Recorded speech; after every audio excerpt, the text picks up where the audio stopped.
Good morning, everybody. Welcome to Arise with Sally Goodwin. On this beautiful Tuesday morning, it is the Tuesday after a long weekend. I hope you had a good long weekend. Hope you enjoyed your Sunday and that you enjoyed your Monday off. And if you went away, that you had a lovely, relaxing time. We're going to try get through this broadcast this morning without any animal sounds or alarms going off or anything like that. We're just going to trust that everything will go will go well. Will run smoothly. So it's so great to be with you all on this Tuesday morning. I'm just getting myself exactly aligned. Good morning, beautiful Jen.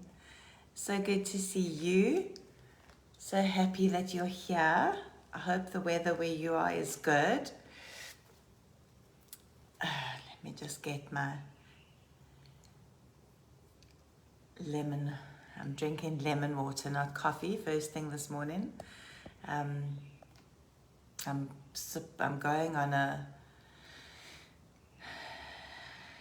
juice detox, which apparently has been known to cure cancer. It's a juice detox that resets your body and has all sorts of benefits. And so I'm going to undertake this juice detox and see whether it can deal with some of my health issues.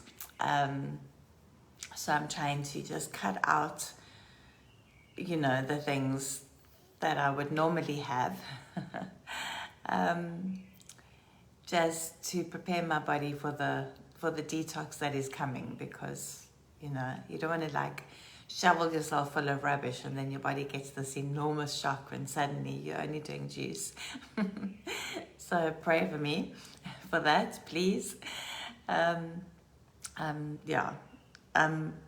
alternately excited and not looking forward to it. Kind of both of those emotions show up every now and again. But for those of you who don't know, I had some blood tests a while back and they found something unusual in my blood, and I have to go and see a rheumatologist in June. And this rheumatologist, good morning, Candace, lovely to see you. I still owe you a listen and a response to your voice message. Sorry that I haven't had a chance to do that yet, but I will do that later today. So I have to go and see this rheumatologist in June, and it's apparently she's very well known, and it's also a woman. And no offense to men, but I'm so tired of male doctors. I just really would appreciate a female doctor for a change. So I can only get to see her, and she's so good, I can only get to see her in June. But I'm trusting, I think, in a way that the juice detox will make sure that whatever's showing up incorrectly in my blood at the moment will be gone by the time I go and see her. I think that's what I'm praying for. Good morning, Jen. Lovely to see you. That's what I'm praying for. Anyway, we are all believing for miracles, aren't we? We all are believing for miracles of some sort, whether they be physical, whether they be financial, whether they be emotional, whether they be relationships. We are all believing for miracles, and so we all stand together and we trust, and we wake up. I think what I've learned in this whole journey, good morning, Stu, what I've learned in this whole journey is to wake up every day and be expectant for God to do something, to not lose hope, or to despair, or to be like, well, God hasn't done anything, so, good morning, Ethne. But to actually wake up every day and just be like, Jesus, this could be the morning. Good morning, Bertha. This could be the morning. Today could be the day that I get my miracle. And I live in hope, and I'm expectant, and I have faith for that. Good morning, Sebs. But at the same time, I also do not let what's happening with my health affect my yes to God. So, just like, for example, I'll just give you a quick example before I launch into my teaching for today. On Monday last week, I hooked my baby toe on the coffee table in our lounge. How many people have done that? Yeah. But I'm not sure whether it was broken or fractured. It was one of the two because my whole foot went blue and swelled and all sorts of weird things happened. But I'm a mum of boys, and I know that there's nothing you can do for toes except give them a chance to heal. Good morning, Felicity. What an honor to have you on. Lovely to see you. So I just kind of went with it. I just was like, okay, well, this is just it. Morning, Martha. And at church yesterday morning, when during worship, I moved my feet a lot. It could look a little bit like dancing, I suppose. I call it stomping. It's just because God has told me that I crush things. I crush the demonic under my feet, and He's also told me that I break ground when I stomp, when I move my feet like that. I'm actually breaking spiritual ground, not just with my words, but physically. It's a prophetic action. And so yesterday, on Saturday, I taught at Bible School in Kailicha, and was prayed for there, and definitely my foot felt better. And then yesterday morning, I said to the Lord, I can't be stomping today. Like, my foot is too sore. And He said to me, no, you have to push through that. You need to push through that. You need to keep those feet moving no matter what. And I did. It was quite painful, but I just went. I just stomped through the worship. I put my feet down the way I normally do. And then we had an incredible leaders meeting after church, where the presence of God just fell in the most incredible way. And nobody specifically prayed for my foot, but this morning I woke up, and in fact last night before we went to bed, I said to my husband, look at my foot, and the bruising is completely gone. The swelling is completely gone, and it's slightly sensitive if I kind of put too much weight on that side, but apart from that, it's actually perfect. So between the prayers and the praise, I was healed. Between the praise and the praise and the presence of God, my foot was healed. So don't underestimate what God can do in your life, because that's a small little miracle. But you know what? We celebrate the small victories and the small miracles. So out of all my health stuff that I face, that is my smallest issue, but God healed that. And so I have faith for the other things, that I need healing from. Anyway, that was just a little test to me to get us going for this week. What I wanted to just speak about this morning is that today is the 19th day of the counting of the Omer. So remember, you must have, if you've watched any of my previous things, you will know that we're in the period of the counting of the Omer. And also, if you watched my previous message on Thursday, but also my live CBN message, so don't forget the live CBN messages that are broadcast on live CBN this evening at 7:30, because last Tuesday was the message about Iyar, the month of transition, and this Tuesday tonight at 7:30 is a message about Iyar, the month of covenant. And then it is rebroadcast on a Thursday and rebroadcast on a Saturday. And a beautiful friend of mine suggested I put together a graphic and share it, and I will get to that. But in the interim, if you just go onto the Live CBN website, they have a schedule, and you can literally just cast your eye across the schedule for A Rise with Sally Goodwin, and you'll see when I'm on. So I'm hoping that you managed to catch all of those, because there's a lot in those teachings about the month of Iyar. So yesterday at sunset, we crossed over into the Hebrew month of Iyar. And I'm not going to repeat the teaching on that. I'm just saying that that is what's happened. And the month of Iyar, the full month of Iyar, takes place across the whole of the counting of the Omer. So the period of the counting of the Omer falls across the full month of Iyar. And so today is the 19th day. The 19th day of the counting of the Omer. And the Jewish people have different things that they focus on each day during the counting of the Omer. They focus on different things. And today, what they focus on today is humility of compassion. The humility of compassion, or some of them call it humility within balance. So if you go and have a look at stuff released, by Jewish people on the 19th day of the Omer, it is generally a lot about humility. It's a lot about how, in order to be truly compassionate to people, you need to be humble.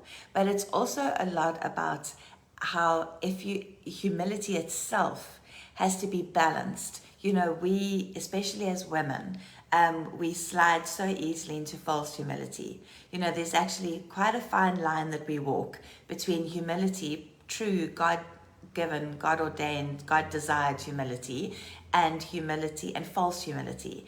And false humility is just when you try and make yourself smaller to appease other people, or because you don't want to threaten other people, or you don't want to rock the boat, so you kind of try and make yourself, you would try and reduce your power and your authority because you don't want to rock the boat for other people, or you don't want people to be jealous or envious or mean or nasty, etc., etc. That is false humility.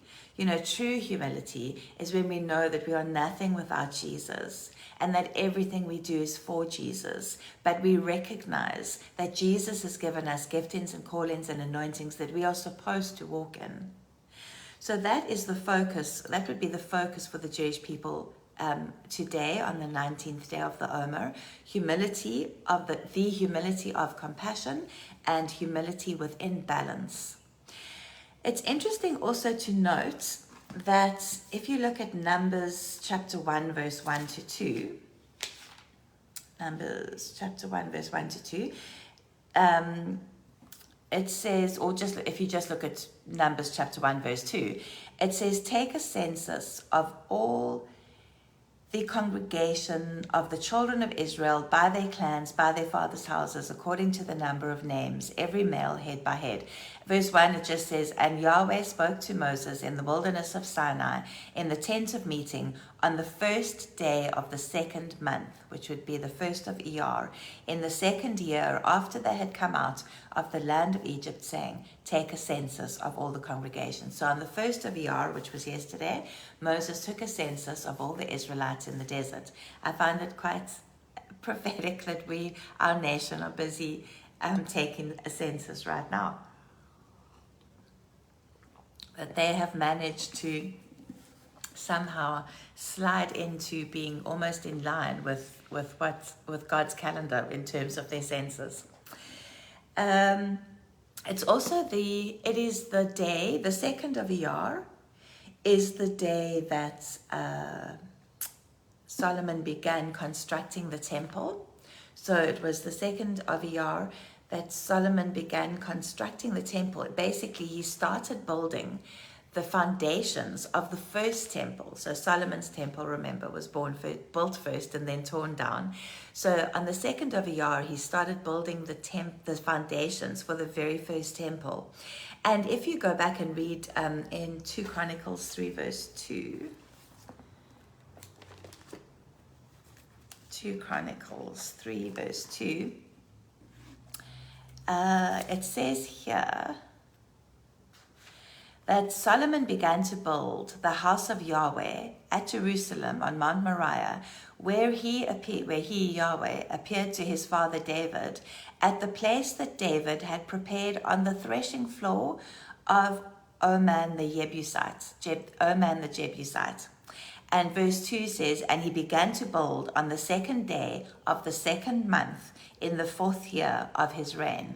So on the second day of the second month, which is Iyar, the second of Iyar, he began to lay the foundations for his temple on the ground that David had originally bought, the threshing floor that David had originally bought. And interestingly enough, it is said that it is also the same land where Abraham bound Isaac to prepare him as a sacrifice. Apparently, it is the same place where Abraham bound Isaac to prepare him as a sacrifice. That's very interesting, right? Thank you, my friend. Thank you, Jen. Please like and share. I never remember, but luckily I have beautiful friends who always do. And then several years later, after Solomon began the building of the temple, several hundred years later, Zerubbabel began building the second temple on the same date. So on the 2nd of Iyar, several hundred years after Solomon began the building of the first temple, Zerubbabel began the building of the second temple on the 2nd of Iyar. I mean, that is just, you can't make the stuff up. You know, you can just see by these things how intentional the Lord is. And so that is what historically what happened in the Old Testament on the 2nd of Iyar.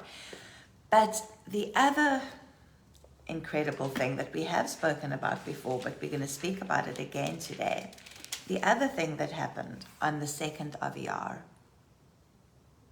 is it is the time, and I think I've spoken about it before, but I believe that good morning, Renilwe. Lovely to see you. I have spoken about it before, but I really believe the fact that it came up again today, I believe that for some of you, God needs to speak about it again in order for it to really sink in, okay? So on the 2nd of Iyar was when Jesus appeared to his disciples when they had gone back to fishing. So it is the 19th day of the Omer, okay?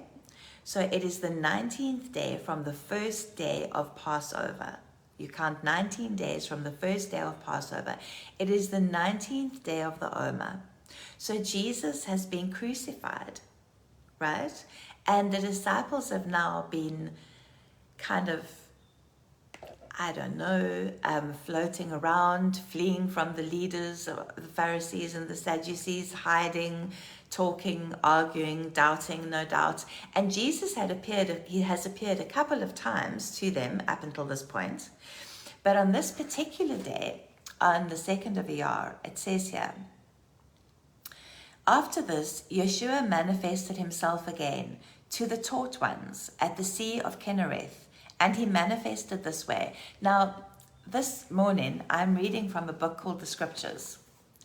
I generally read from the Amplified. Sometimes I read from the Passion Translation. At the moment, God just has me in this book called The Scriptures. And basically, what this is, it is a book translated by it's a translation that actually stretches across various nations, including South Africa. Brothers, sisters, and friends from Israel, USA, UK, Australia, and South Africa all worked on this translation, and they did it voluntarily without remuneration to try and translate, to try and have a better translation from the Hebrew or the Greek into English. And so when you read the scriptures, the Hebrew words that they expect you to know what Yahweh looks like, and they expect you to know what Yeshua looks like. So the words, the names and things are actually the old Hebrew names. They're not the normal names. And sometimes it's a little bit, I have to think, now, who is that now? But it's just the way that they talk about it. So, for example, when it says, after this, Yeshua manifested himself again to the taught ones. So in this translation, they don't call them disciples. They call them taught ones. In other words, they were the ones who had been taught by Jesus. But clearly, they were also the ones who had received the teaching. So in other words, to me, that says that there were others who had been taught but had not received. Or there were others who had been unteachable. They hadn't received what Jesus what Jesus had to give or what Jesus had to offer. But these, in the scriptures, they constantly refer to the disciples as the taught ones. So it says he manifested himself again to the taught ones at the Sea of Kinnereth, and he manifested this way. Simon Peter and Thomas called the twin, and Nathanael, the sons of Zebedee, and 2 others of his taught ones were together. Simon Peter said to them, I am going to fish. They said to him, we are also coming with you. They went out and immediately entered into the boat, and that night they caught none at all. Now remember, just recently we spoke about this, and I was saying to you how it doesn't make it clear in the Bible whether Simon Peter was just bored, whether he was tired of waiting, whether they needed money, or whatever the case was. But he said, I'm going to fish, and all the other disciples followed him off to go fishing. But there is a school of thought that believes that they had waited. It was the 19th day of the Omer. They had been, Jesus had appeared here and there to them up until now. But at the same time, there hadn't been anything, so they knew he was resurrected, but nothing had actually happened. Still the Israelites were expecting him to overthrow, to come with angelic armies and overthrow the Romans. So there could have been something in that where we don't know what we're going to do, so we're going to return to the way we've always done things. And what have we always done? We have always fished.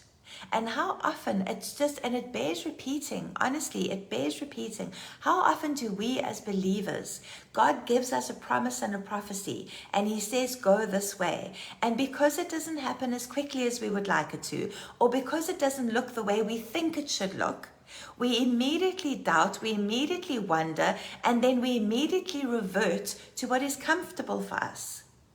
And we're like, okay, we know God said do this, but now nothing's happening. We can't hear him. We can't see him. We don't know what's going on. So we're just going to revert to what is comfortable. We're going to go back to what we were doing before. And what we don't realize is every time we do that, we're going back into Egypt. We're going back into the place that we occupied previously, because even though it wasn't the place we wanted to be, it feels more comfortable because we know it. We are always frightened. Frightened maybe isn't the right word, but no, frightened probably is a good word, by the unknown. None of us love the unknown. We all want to know what's happening. We none of us are fans of, like, we don't know what's going to happen tomorrow. We don't even know what's going to happen this afternoon. But there's a place where where the rubber hits the road. There's a place where your faith actually has to stand firm regardless of what is going on around you. There's a place we come to where we have to stand on the promises of God, no matter what it looks like around us. And that is so important. So off they all go to fish, and that night they caught nothing at all, okay? But when it became early morning, Yeshua stood on the beach. However, the taught ones did not know that it was Yeshua. Doesn't that also just amaze you? How he'd appeared at various times, he'd appeared to the disciples, he'd appeared, and yet every time they don't know it's him. Every time, these are men who walked with him for 3.5 years, who spent every single day with him, who heard his voice time and time again, and yet every time they appear to him, they don't know that it's him. They don't recognize him. And is it because he shows up out of context? How sometimes, how when you know people and then you say you work with someone and you only ever see them at work, and then one day you see them in the shopping center, but it's like completely out of context for you, and you look at this person, you think, I'm sure I know you, but I'm not used to seeing you in this space, And so maybe it's out of context, they're just not used to seeing him. But it's like every time there was this battle for him to be recognized by his taught ones, by his disciples.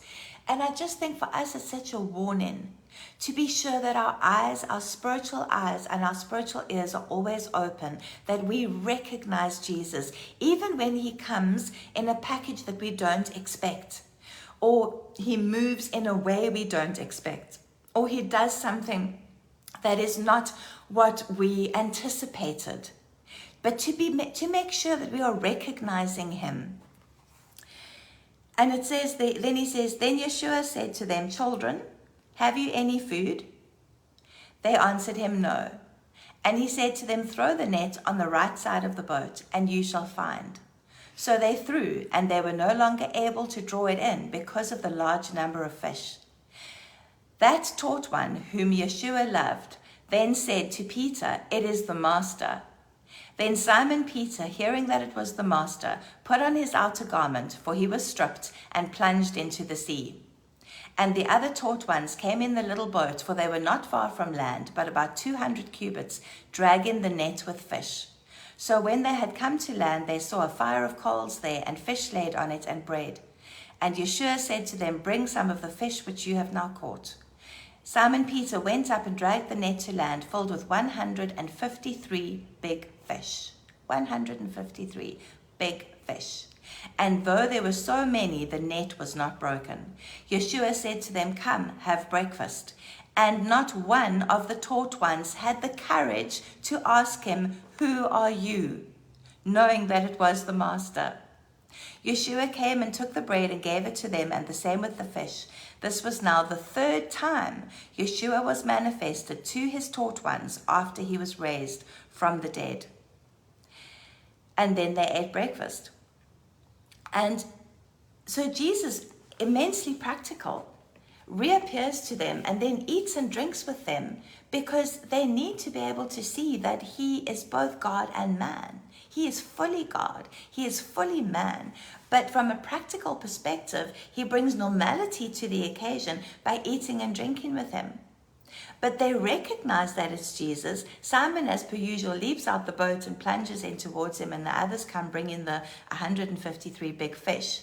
But they're too scared to say to him, is it you? I just find that fascinating. What I also find fascinating is that there is a possibility that they did completely the wrong thing. They went back to Egypt. They went back to what they knew. They didn't have sufficient faith to wait for Jesus, for what he had promised would happen. However, when Jesus came, he said to them, have you caught nothing? And they caught nothing. They caught nothing because they were not doing what they were supposed to be doing. But he had such grace and compassion on them. He wasn't like, so in this translation it says that he called them children. In other translations it says he says boys. You know, when you're a grown man, probably with family of your own, you know, and you have this man saying boy. But I think, and that it's an affectionate term to say children. It's an affectionate term to say boys. But at the same time, it's also a term which basically says, you have not learned what I've been telling you yet. Why are you fishing again? But in his grace and in his mercy, in his compassion, bearing in mind that this is the day that the Jewish people speak of humility of compassion and humility in balance. So in Jesus' compassion for them, he then says to them, throw the net to the other side. And there are times he does that with us. There are times when we've been trying something for ages. We've been trying something over and over and over and over again. And then Jesus comes and he says, just try it this way. And we think, how can that possibly work? I've been working on this for ages. I've been trying this for ages. I've been working at this relationship for ages. I've been doing this for ages. I've been trying this for ages. And Jesus is just like, just try it slightly differently. Not completely differently. Just throw your nets on the other side of the boat, which makes no practical sense because there had been no fish at all. So the disciples knew that whichever side of the boat they had their nets on would actually have made no difference because there were no fish. And they're small little boats. It's not like they were sailing cruise liners. So, you know, if the fish had just been on that side of the boat, they could easily have gone into the net. And yet, they follow his instructions. They throw the net to the other side of the boat. And they catch the fish. Interestingly as well, that they listened and paid attention to him, even though they didn't know it was him. They had not yet recognized him. It's only after they caught all the fish that they realized, that John realized that it was Jesus.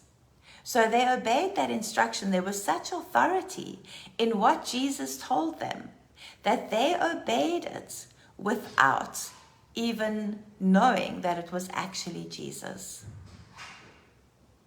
So, on this second day of Iyar, I want to bless you with an unusual encounter with Jesus.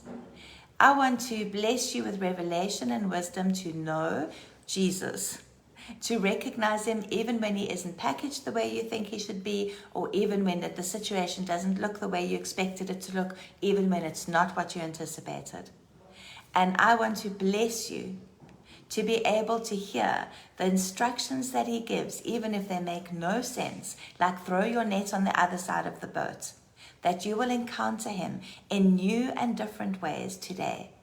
This day, the 2nd of Iyar, all those centuries ago, the disciples were busy catching 153 fish where there had been no fish because Jesus appeared. When Jesus appears in our situations, things change, and they change swiftly. So I just speak Jesus into every situation that you're facing right now. I speak Jesus into every relationship you're facing, every job everything that you are facing right now, every situation and circumstance. I speak Jesus in the name of Jesus Christ of Nazareth. And I bless you, and I love you, and I shall see you again on Thursday morning at 7 a.m. Love you lots.